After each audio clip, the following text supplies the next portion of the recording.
Hello my fellow book addicts, Megan here, and time for another book review.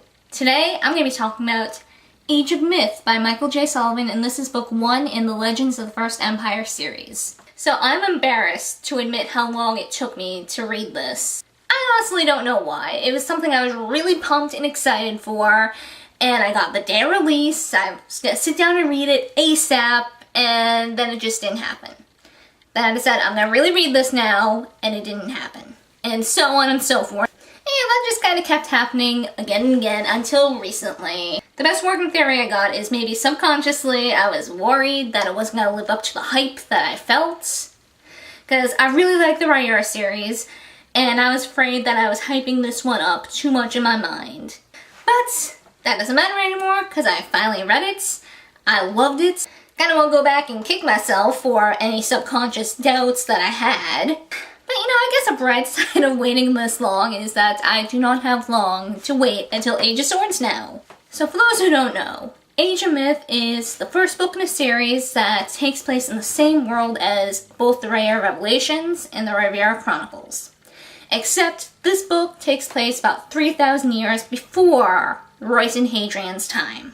So there's going to be very few familiar characters in this book if you have read the Rhaenyra books. The few names that might be familiar are people who were in some of the stories and myths that were told sprinkled throughout the Rhaenyra books. Which, you know, I liked. I liked having a little bit of familiarity in this. Though I will admit it's been at least a year, if not a little longer, since I've read any of the Rhaenyra books. So some names were just familiar and I'm like, huh.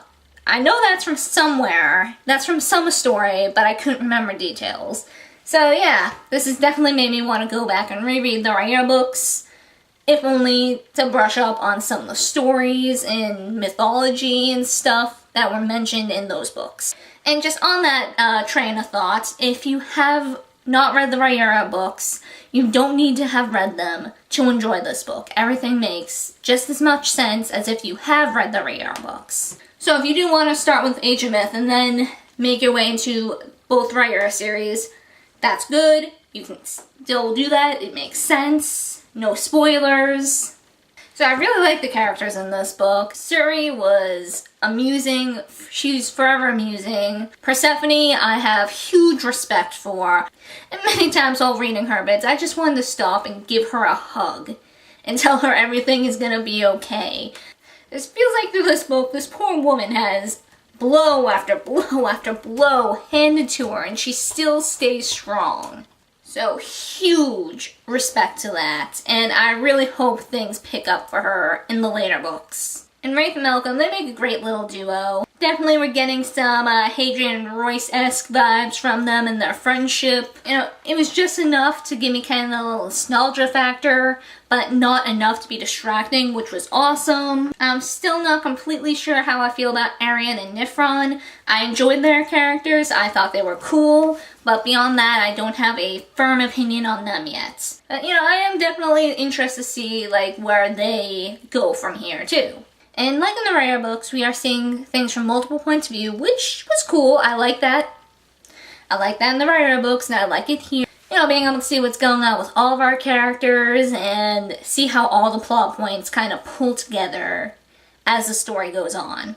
I thought the chapters were paced well. I found myself getting into the story right from the get-go. From page 1, I was hooked. Alright, little synopsis. So we got a few different species / races of beings in this world. The two that we primarily focus on, at least in this book, are the elves, or Frey as they call themselves, and humans. Now, the elves think themselves better than humans. They are faster, stronger, they feel smarter, and humans see the Frey as gods, more or less. They are long-lived, no one has seen them die, or a dead body of a Frey, and they're really fast, and they just feel they are impossible to kill and thus immortal. Meanwhile, the Frey think humans are nothing more than animals. And just reading what some of them thought about humans and how some human things work, it's really humorous being able to see just how naive they are about humans in general, and vice versa with humans.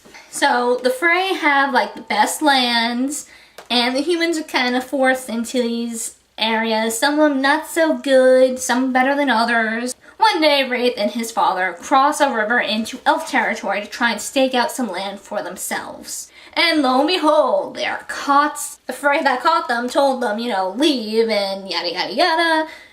They wouldn't leave. The Frey kills Wraith's dad, and Wraith, who is overcome with rage and grief, kills the Frey with the help of one of the Frey's slaves, who ends up being Malcolm. And yeah, the elves aren't going to take kindly to one of their own being killed by a mere human. So poor Wraith and Malcolm in turn are going to be in some serious trouble once it's found out. So they run, and that's how they meet Persephone and Suri. They actually end up near their village, where Wraith's reputation as a god killer has quickly spread. You can see there's some discontent between some elf clans, and so we have some inner strife on that end. So there's going to be a huge storm coming, not just between elves and humans, because now humans know that the elves can be killed, but between elven clans as well.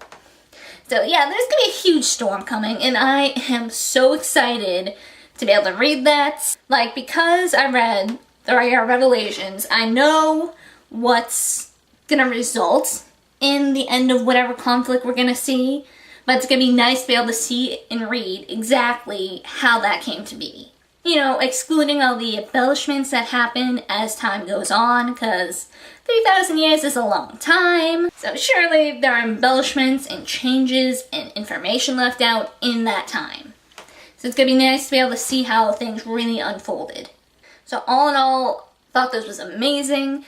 Definitely a good start to a new series, and I am so looking forward to picking up Age of Swords when it comes out. So with that said, I'm going to go into a slightly shorter spoilery bit. So if you have not read Age of Myth yet, I highly, highly suggest you do that and come back after you catch up. So like I said, felt so bad for Persephone throughout this book. Just my heart went out to her.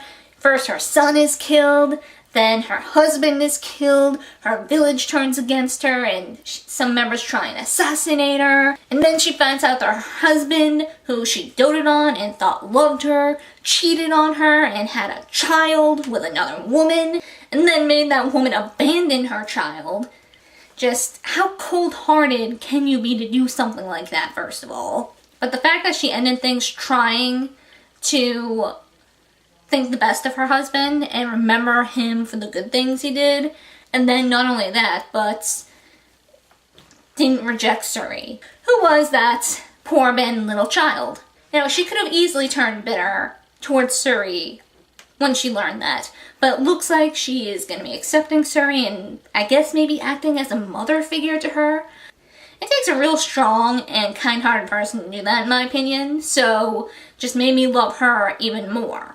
And curious to see how Arian handles, joining this little misfit group of people. She can hardly go back to the Fane, especially with what she did. So she's going to be hunted just as much as Nifron and Wraith for what they did.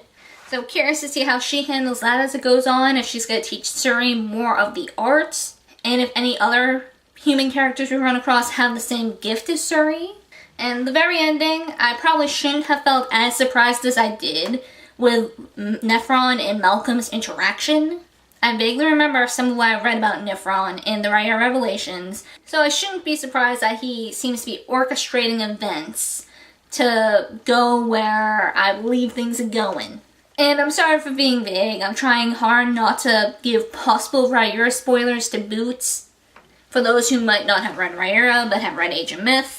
So I'm curious to see how Nifron and Malcolm's plan unfolds from here, and if maybe they're gonna be found out. I'd be lying if I didn't say I shipped Wraith and Persephone a little bit. Cause yeah, they do have a little chemistry together. I think they'd be really cool and suited for each other. But at the same time, I don't want to ship them because I'm afraid something's gonna happen to one of them. This is only book 1, and I believe there's gonna be 5 more books in this series.